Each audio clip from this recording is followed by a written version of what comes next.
niba MRDP niba AFC muri rusange ifite ico ipfa na leta iri kugwana na leta, ivyo bintu ntago bireba Chantal Ivona, ntago bireba Musaninka, ntago bireba Nyamagajo, ntago bireba umuturage uwo ari we wese. Kuba ushobora gufata inzira abaturage bahahiraga mukayifunga, yego ushobora kubikora nka strategy yo gutsinda umu adversaire cyangwa se umuntu murimo guhangana, ariko ku rundi ruhande umuturage arimo kwarenganya kandi uwo muturage nta hantu ahuriye na politike. Tic tac, vuba vuba, tic tac. Tic tac, tic tac, tic tac. Tic tac, caméra cachée.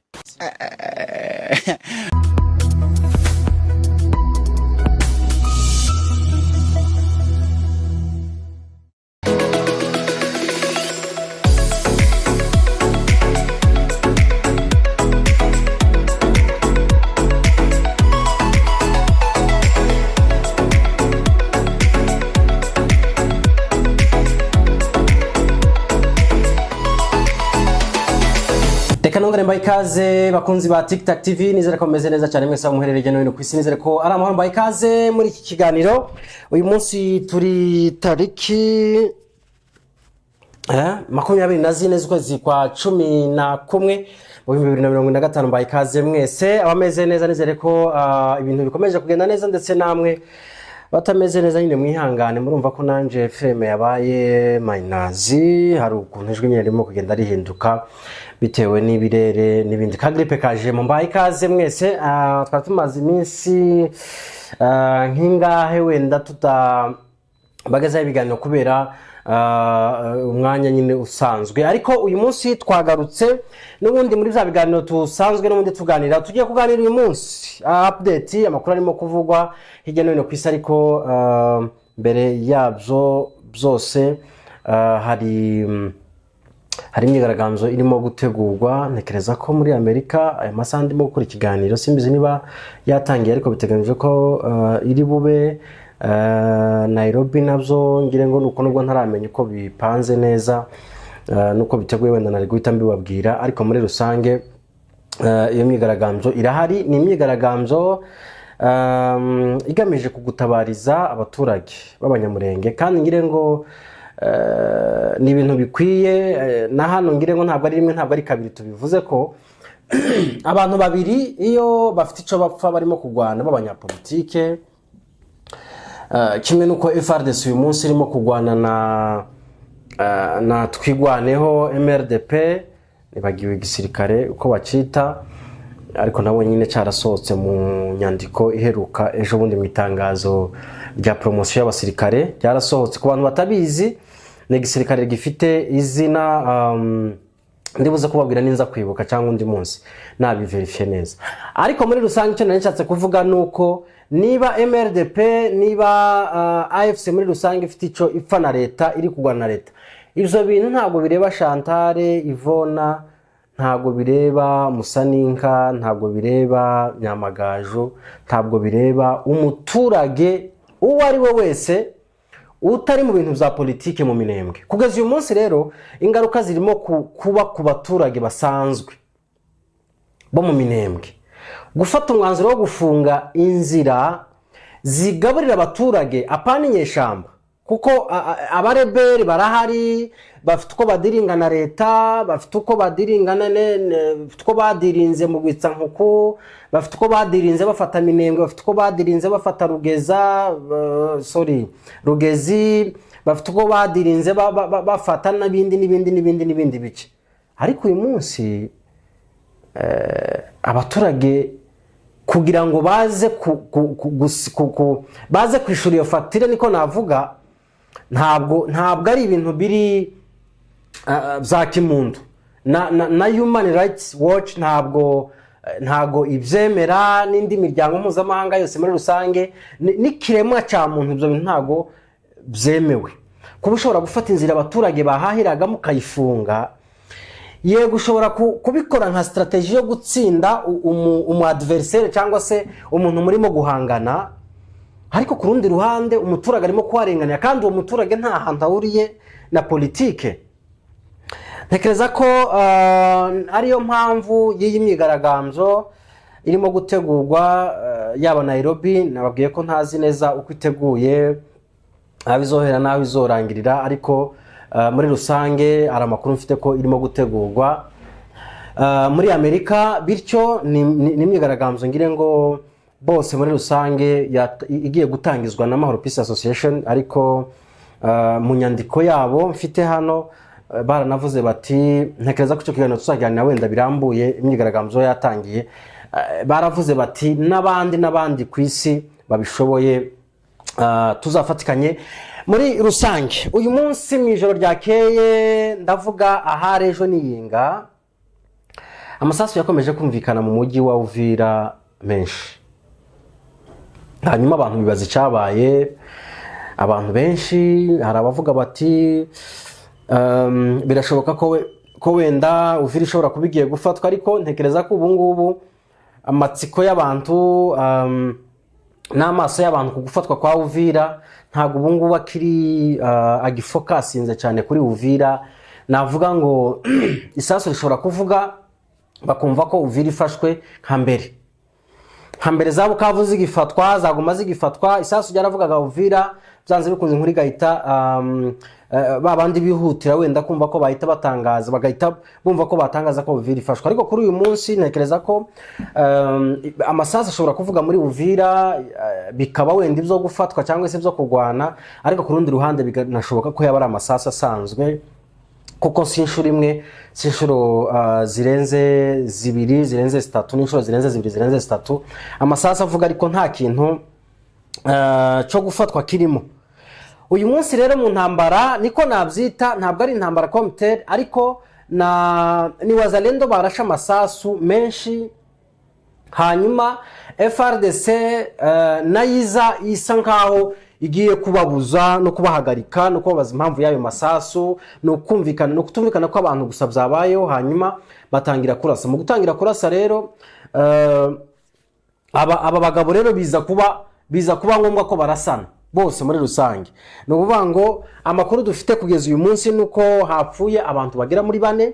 Amakuru dukesha Actualité CD, ikinyamakuru candikirwa muri Repubulika ya Demokarasi ya Kongo, nuko hapfuye abantu bagera muri 4, harimo 2 ba wazalendo, harimo umumotari umwe w'umuturage umusivili usanzwe, ndetse n'umusirikare umwe wa FARDC. Toujours ni bya bindi twavuga ngo ni bihanga bibiri byaje mu nkono imwe, nabyo navuga ngo byose bishaka gutegeka, byose byiyumva nka ba chef wazalendo hariya. Numvise bafitemo na ba lieutenant general, ndagira ngo na ba general furu bashobora kuba babafite, ugasanga wenda ari yumva nyine nka general furu, hanyuma ayobowe na wenda na general de brigade hariya. Murabizi ko icyicaro ca Sud Kivu kirimo kubarizwa hariya muri Uvira, niho ofisi ya guverineri ndetse n'igisirikare operation n'ubundi isanzwe ya Sud Kivu iyobowe na General nyine Derejo. Ubu ngubu niho bari ibuvira. Hanyuma rero ibuvira ntago ndi buhatindeho, uko nguko niko byifashe uyu munsi. Nagize gutya, ariko ntago ari ubwa mbere muri kiriya cyumweru gishize mbona abantu baravuze bati hari umuntu wasimbuye General Masunzu, bati General Masunzu hari uwamusimbuye kuyobora 3e zone de défense, sinibuka izina bamwitaga. Turaverifya tubona ntago bifatika nyine, ntago birimo birasa nkaho atari byo. Bwa kabiri umuntu aranyandikira arambwira tubamenye amakuru ko General Masunzu yafunguwe, yasubiye no mu maeneo ye Chopo, Kisangani. Ndavuga nti reka niko bimeze, reka turaverifya dusanga ntago nabyo bishobora kuba atari byo. Ku munsi w'ejo mu bitangazamakuru bitandukanye muri Repubulika ya Demokarasi ya Kongo handikwa inkuru itandukanye n'ibi byose, ivuga ko uwitwa Abdallah nde Nyombo, Abdallah Nyembo akaba ari General Major. Uyu munsi bikaba bivugwa ko ari we wasimbuye General Masunzu mu kuyobora 3e zone de défense ireba province zigiye zitandukanye zirimo za Kivu zombi, zirimo Manyema, zirimo Chopo ariyo Kisangani, zirimo Bawele, Howele, ndatekereza Tanganyika, ndatekereza aya ma province. Kugeza uyu munsi rero ku wa 4 tariki ya 22 z'ukwezi kwa 22 z'ukwezi kwa gatanu, uyu mugabo Nyembo Abdallah nibwo yatorewe gushingwa operation muri Sokora ya mbere. Hanyuma abantu uyu munsi bakaba barimo kumufata nk'umuntu watowe kubw'impamvu zibiri zumvikana. Ati impamvu ya mbere biravuga ko ari umuntu wo muri Est. Kuba rero ashobora guhangana n'ibibazo biri wabo biroshe cyane kuruta uko bazana umuntu wo muri West cyangwa se Nord. Ndavuga Nord y'igihugu apana Nord ya province muri Est. Batuyunguye kuba ari umuntu wo muri Est rero bishobora kumworohera kuza kugwana cyangwa se guhangana n'ibibazo biri muri Est kuruta uko bashobora gutora undi muntu wahandi hantu. Ikintu cya kabiri bakavuga bati kuba yari umuntu wakoraga mu bintu bya operation n'ubundi bishobora kuza kumworohera kuba ashobora guhangana na M23 uduce batarafata, ama province batarafata, aho bataragera. Uyu munsi nk'umuntu ushinzwe 3e zone de défense akaba ashobora kubahagarika. Birashoboka, ariko ku rundi ruhande izi caractère ngirengo General Masunzu Pacifique Lieutenant General ngirengo yarazujuje ndetse hari n'ibyo hari n'indi 7 ngirengo yari afite irenze kuruta uyu mugabo. Ariko uyu munsi ku makuru hari avugwa ubwo yafatwaga ku itariki 3 z'ukwezi kwa 11 Ikisangani Chopo, biravugwa ko nubwo ibyo ashinjwa bitaraje ku mugaragaro wenda ngo habeho kuburana cyangwa se kubazwa mu buryo muri public, ariko harimo n'ikibazo cy'inshingano ku bijanye n'umutekano, ari navyo bintu yarashinzwe hano muri 3e zone de défense. Bityo rero navuga ko igisirikare cha DRC cha Congo uyu munsi kirimo ivyo bibazo no gusa no guhuzagurika, turizera nde, turareka nde, turakoresha nde, turareka nde, kuko mu bigaragara umuntu ashobora gutoga uyu munsi nyuma y'amezi angahe akavanwaho kubera ibintu kera barimo kumushinja. Kuva tariki 3 z'ukwezi kwa 11 ubwo General Pacifique Masunzu yahamagawe Kinshasa akaja kugira ibyo abazwa kugeza uyu munsi bitaramenyekana ngo ni ibiki, ni ibijanye n'umutekano se cyangwa se ni ibijanye n'iki. Ariko impamvu abantu benshi baha amahirwe ibijanye n'umutekano nuko mwijambo rya Sylvain Ekenge aheruka kugirana n'itangazamakuru yavuze ko abagenerale benshi ngirengo hari umuryango watangaje ko abagenerale bagira muri 21 niba ntibeshe neza mu mibare bashobora kuba bafunzwe uyu munsi, kandi bose barimo kubazwa ibijanye n'umutekano muri Est. Swate hari abakoranye na Kabila, swate hari abakoranye na M23, swate hari abatumye bafata tuno duce runaka. Mwibuke no kwikubitira abantu bafunzwe baba generale baziraga kuba baragize uburangare cyangwa se baragize uruhare mu gufatwa kwa Goma ndetse na Bukavu na Bunagana. Uyu munsi bafunzwe. Navuga ko impamvu dossier yiwe ndavuga General Masunzu nayo irimo kuza muri dossier z'umutekano nuko muri rusange n'abandi bose bafunzwe tuzi ko hari aho bihuriye n'uyu mutekano, yaba wahoze ari umugabo mukuru w'ingabo Chiwewe ndetse na bagenzi be n'ubundi barazira iyi dosiye muri rusange. Bigeze rero kuwa kane tariki 20 z'ukwezi kwa 11 hakomeje kuvuga ko uyu Nyembo Abdallah yasimbuye Pacifique Masunzu. Nivyerekana ko iyi nkuru niza kuba impamo, nivyerekana ko dosiye ya General Masunzu ishobora kuba ikomeye, kubera ko iyo biza kuba wenda ari uguhamagazwa bisanzwe ntago yari kuba agiye gusimbuzwa, cyangwa se ntago yari kuba yasimbuwe. No kuvuga ngo iyo biza kuba ari uguhamagazwa ni ukwezi na mayinga ngahe, hanyuma ibikorwa bigakorwa agasubira mu kazi. Ariko muri rusange iyo habayeho kumusimbura, nibyumvikana ko dosiye wenda ishobora, nubwo bamwe bavuga bati ari mu nama Kinshasa ishobora no kurangira wenda ahawe irya General Fur agasubira mu nshingano. Ariko reka mbabwire iki kintu, muri Kongo bitandukanye n'ibihugu bindi muzi, kuko numvaga hari abavuga ngo ashobora gusura mu nshingano ariko yanabanje no guhabwa promotion ya General Fur. Muri Kongo ntekereza ko byaba ari ka exceptionnel, sinzi niba mu mategeko ariko bimeze, ariko ntabwo muri Kongo bibaho ko General Fur muze kunkosora akakantu. Niba General Fur ashobora kuba umugaba mukuru w'ingabo, cyo ni cyambere.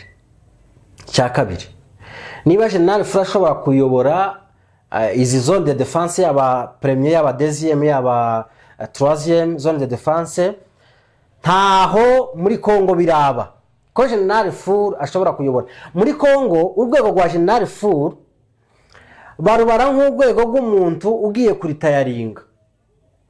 General Fur abagiye mu nshingano z'aba conseiller muri presidence, abagiye mu nshingano z'aba ambassaderi, abagiye mu nshingano za wenda n'ubujanama, ariko inshingano ziri active nko kuba troisième zone, nko kuba umuyobozi wa troisième zone de défense.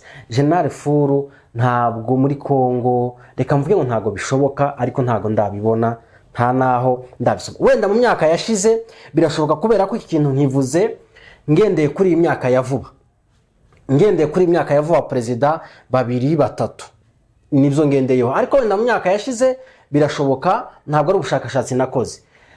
Ariko uyu munsi tugendeye wenda kuba ari mu nshingano ntabwo bishoboka. Kimwe nuko utombwira ngo Lieutenant General yaje kuyobora province, yaje kuba commandant ejo muri province. Nabwo muri Kongo ntago bibaho ubwo Lieutenant General. No kuvuga ngo byibuze ushobora guhera nko kuri, tuvuge urugero je m'excuse, General Major ashobora kuba derejo cyangwa commandant ejo, hanyuma akungirizwa n'aba de brigade, General de brigade, cyangwa se hakaba n'igihe ba colonel wenda bashobora kubamo aho ngaho wenda. Ariko uyu munsi kugira ngo General Pacifique Masunzu ahabwe promotion ya General Fur hanyuma aje muri troisième zone de défense, ntago ibyo bintu birimo. Ibyo bintu ntago birimo. Ntekereza ko babivuga bishobora kuba ari amakuru mu by'ukuri atari yo. Promotion yashobora kuyihabwa birumvikana ni Lieutenant General. Uyu munsi ashobora nta rindi peti riri hejuru usibye kuba General Fur. Ashobora kuba General Fur hanyuma agahabwa izindi nshingano nk'izo nababwiye zo kuba ashobora kuba nka conseiller mu mutekano, ashobora kuba conseiller wa president mu bijanye n'umutekano, ashobora kuba mu rundi rwego mbese za nararibonye niko navuga. Ariko ntabwo muri za fonction zisaba kuba umuntu ari active cyane zo ku rugamba kuri fro, ntabwo ibyo bishobora kugera kuri General Fur muri rusange. Hanyuma rero nkuko nabibabwiye, ifirimbi ya nyuma iyo umuntu uri kubazwa n'ubutegetsi iziba urukiko, ni nako bimeze. Byanze bikunze ibyo aregwa bizamenyekana, kandi bitari ibyo gukeka bizamenyekana mu rukiko, kuko byanze bikunze bafite igihe bazabazwa. Sylvain Kengere bivuze kuko ngo ntabwo barengeje igihe bakurikije amategeko.